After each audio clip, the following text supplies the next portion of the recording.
Hei ausad inimesed, täna ma näitan, kuidas teha ühte lihtsat, aga mega maitsvat ja suus sulavat rooga. Ma tahaksin seda kutsuda pitsaks, aga ma kuulen juba praegu Itaalia jumalaid unes rahutult külge pööramas, nii et ärme neid sega.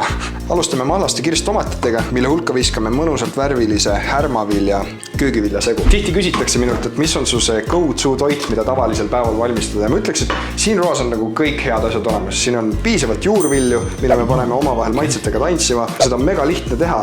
Ja mis peamine, see on ülilõbus on seda valmistada. Nii, viskan siia hulka värske küüslaugu, rebin juurde killuke rohelist, väga hästi sobib basiilik, aga võite kasutada ka peterselli või oreganot. Viristame peale vedelat mett, väike musi sidrunimahla ja muidugi soola. Vot see mee ja sidruni kombos, selle mõte on see, et juurviljad saaksid seda elevust juurde ja nende maitse tuleb nii palju rohkem esile.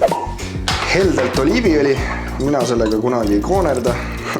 Ja paneme nad 20 minutiks 200 kraadi kahju.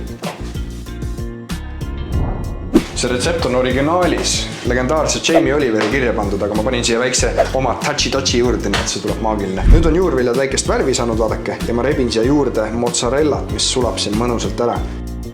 Ja nüüd tuleb vahva osa. Me laotame valmis taigna, jällegi nii lihtne, hoiame aega kokku.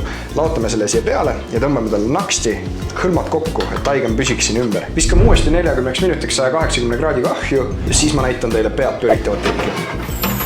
Taigen on pealt mõnusalt kuldpruun ja krõbe. Kraabime ääred lahti, võtame suure lõike laua või siis võib kasutada ka taldrikut. Ja voila!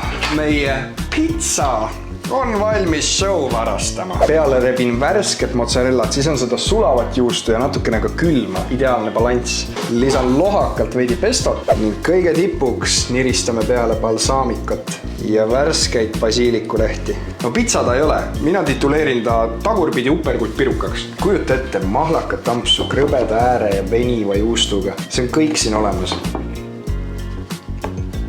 Ja ullala, lisa siia kana, vürtsikat, salaamit või prosciutot, kui sa soovid, aga ma ütlen, et ta on juba niisama suurepärane. Püsige ausad sõbrad ja pidage meeles, et hea toit ei pea olema keeruline.